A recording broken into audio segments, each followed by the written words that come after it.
Organisers of the event invited a handful of artists to work on the front wall of the building from Monday to Sunday, 18th of April.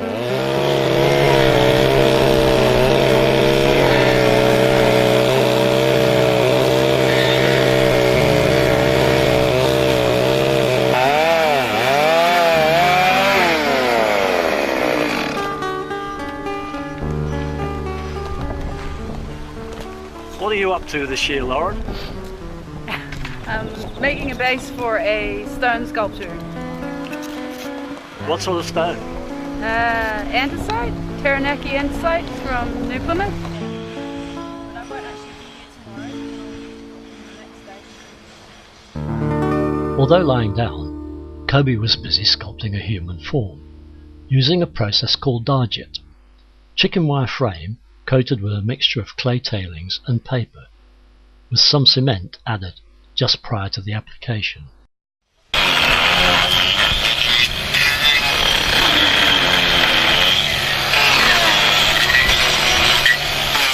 Never one for working on a small scale, Terry Haynes was putting the finishing touches to another outsized garden seat. I'm just going to rehash the sculpture here that I did a couple of months ago that never really got finished, so I'm just going to finish it. It's a huge piece of wood. What does it weigh? When I started it weighed about 4.5 tonne, probably about 1.5, 1 3/4 now. And what sort of wood is it? It's a gum, but I don't know what sort of gum. There's too many species to actually name, but yeah, it's a gum. Is it difficult to work? Yeah, it's quite hard, and the more it dries out, because it was quite green when I started, but the more it dries out, the harder it gets. Anna, last year you created something I called a ballerina on the stairs, and it was very complicated. What are you going to do this year? Something less technical. I'm not going to pull the wood apart and put it back together like I did last time. I'm just going to use a couple of logs and do something maybe more simplistic, figurative forms, and I'm generally working towards a solo show I've got coming up, so I've got some designs planned for that which I'm going to tackle, mostly figurative like I said.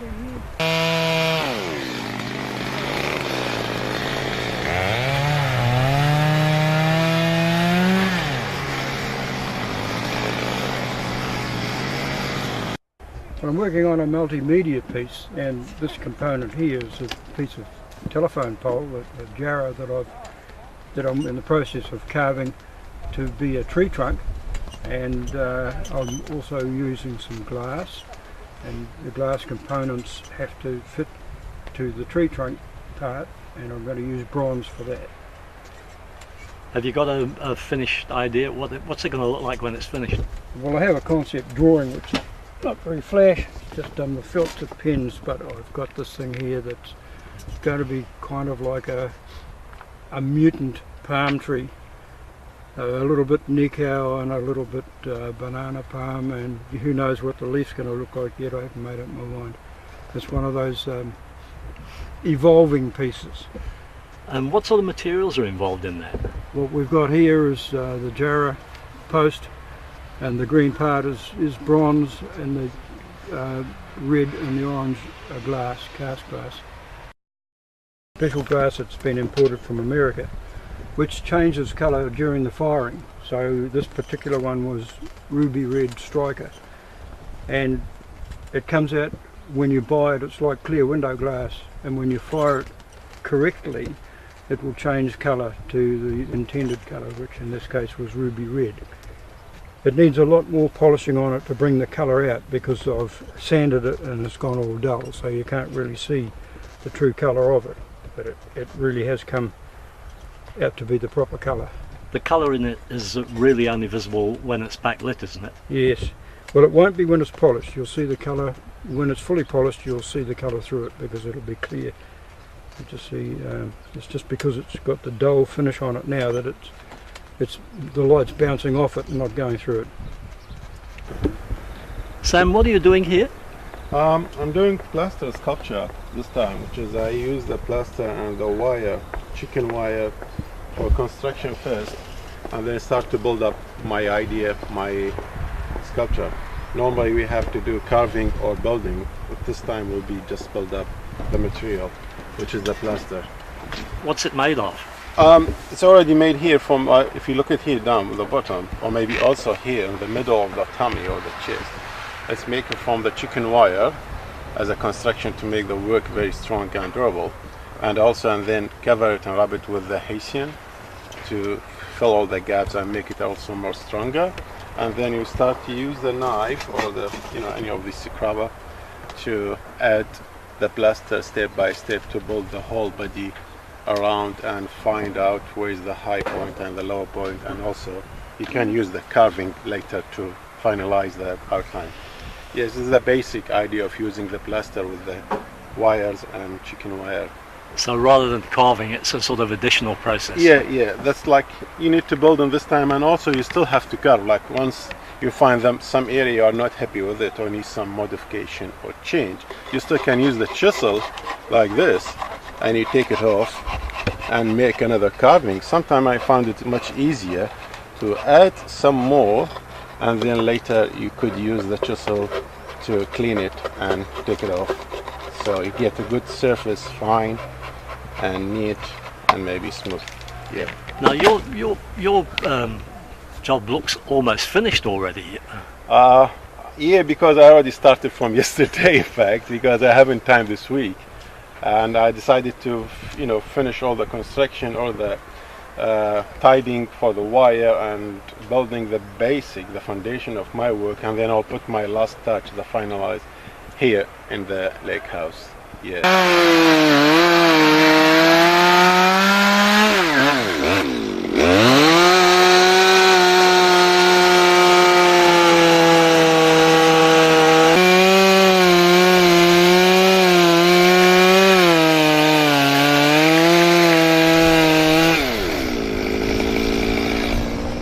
Unfortunately for Phil Bonham, after a couple of days' work, a minor disaster struck. His log was discovered, in part, to be too rotten to continue with his first concept. I mean, a little bit of rot's no problem. You can kill it and, fill it up and still use it, but it was just too much. So I've gone on to this bit of wood. Well, it's the same piece. I mean, that's the head and arm and hand. It looks quite creepy at the moment. I think it looks a bit like a weeping angel or a crying or a thinking angel, but it may not even be an angel. We'll find out as it emerges. A couple of days passed, and Lawrence Taranaki anthracite sculpture had come out of hiding, and what 2 weeks ago had been a solid block of stone was now showing some beautiful form.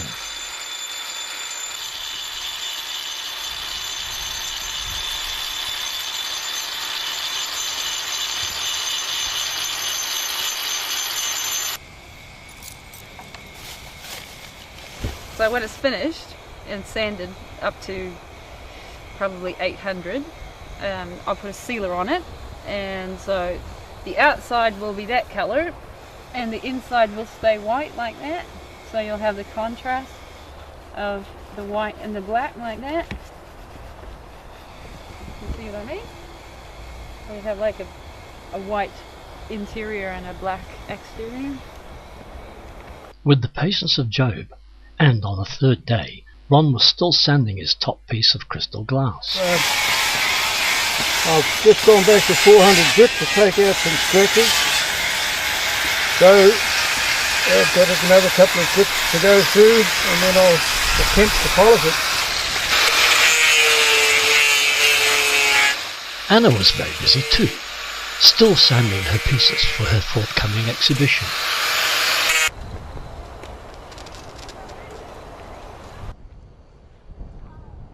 Phil Bonham's secondary plan was also taking shape, and even at this stage appeared to only require a bit of superficial finishing.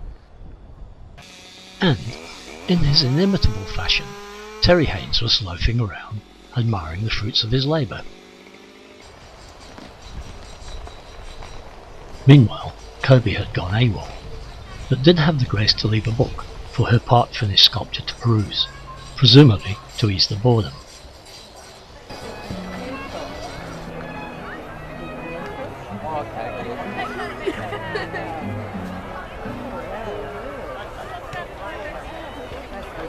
Sunday, open day, a great day to fly a kite, but not so good for sound recording.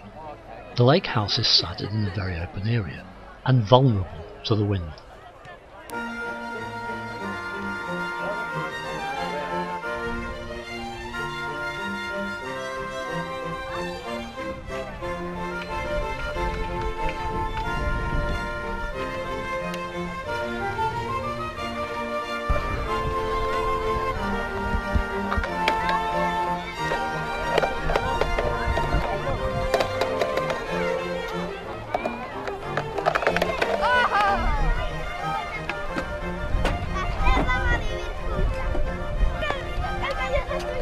Event organisers had cordoned off an outdoor creche area for the children, allowing the grown-ups an excuse to play around painting corrugated cardboard.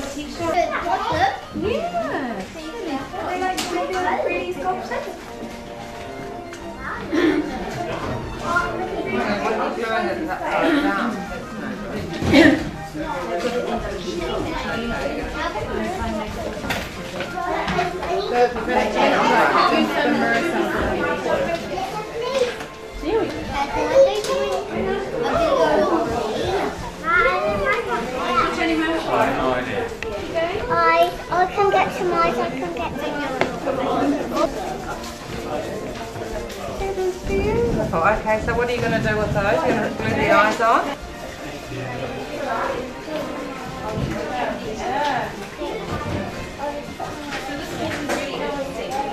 Okay, so put a dab of glue where you put one eye, and then another.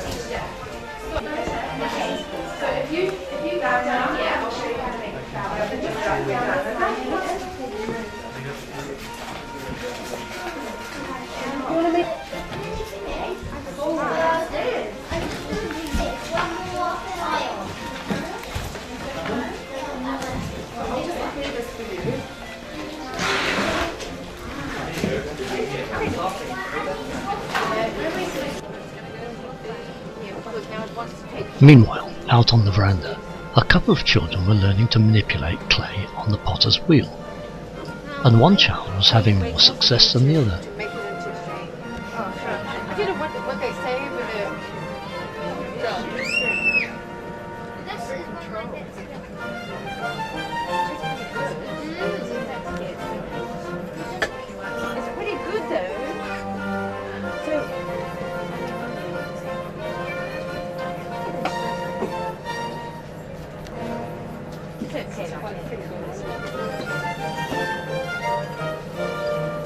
Also on the veranda, the very talented duo, Wei Kai Shayu and Max Grunwald, are providing background music for the festival visitors.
Amongst the variety of stalls at the festival, it was possible to purchase handmade silver jewellery.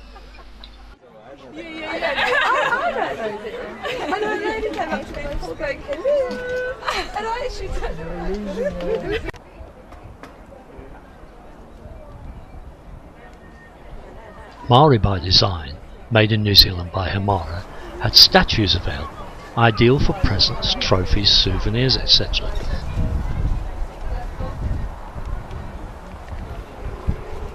They were slip-cast clay ornaments with a Maori influence, and included a Maori flute, played here by Himara himself.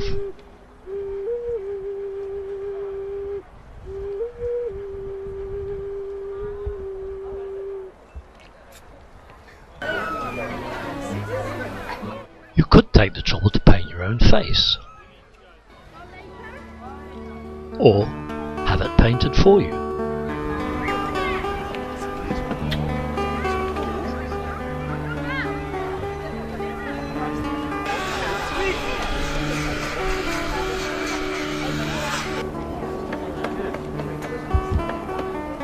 There was an opportunity to watch Brian Arveri at work. Brian is a master woodcarver with 35 years of experience, specialising in one-off designs and commissions. His carvings can personalise your home or badge, and he carves in macrocopper, kari, cedar, or any loved piece of wood supplied by the customer.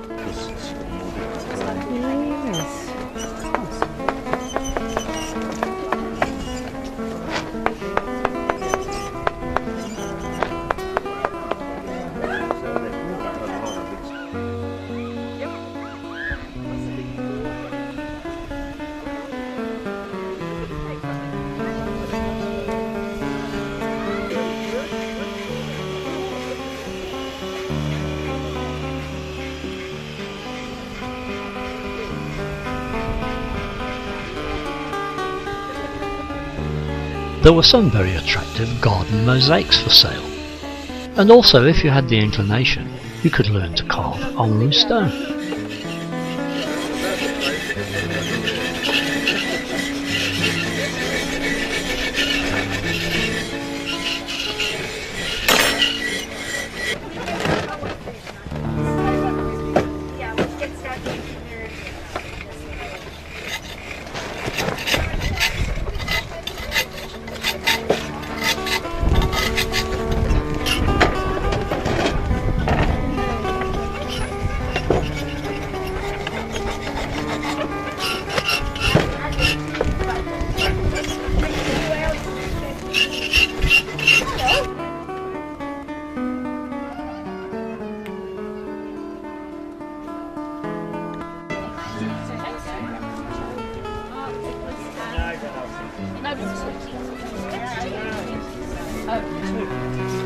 There was an extremely colourful display of papier-mâché flowers, and a demonstration by Liv Stewart, who sculpts in papier-mâché.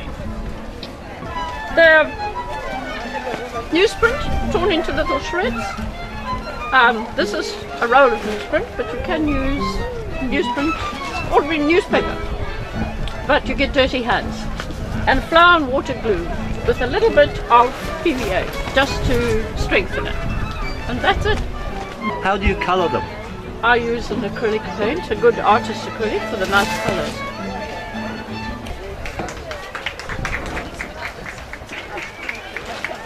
Very easy, as you can see, and they just grow.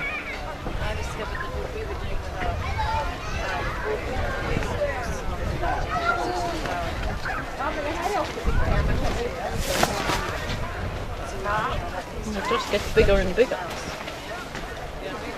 It must be a bit frustrating in this wind then. Well, that's why I've got sides to my tent.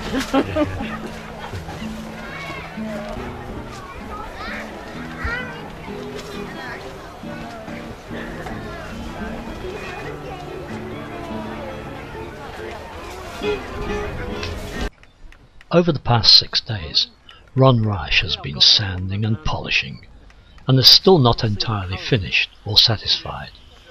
I might be finished in 2 weeks. I've got to let it down. However, to show what fine sandpaper grit and a lot of personal grit and perseverance can do, he has brought to the festival a piece that he polished and perfected. I know it's got some really beautiful colour in it. How did you get that? That comes from gaffer glass, they manufacture it in that colour, and you have to be a little bit careful. It can go a bit darker if you leave it in the kiln for a very long time.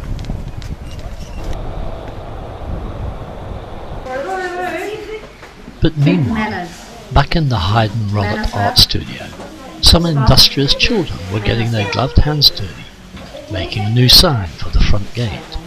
I mean, it's lovely. Yes, they are.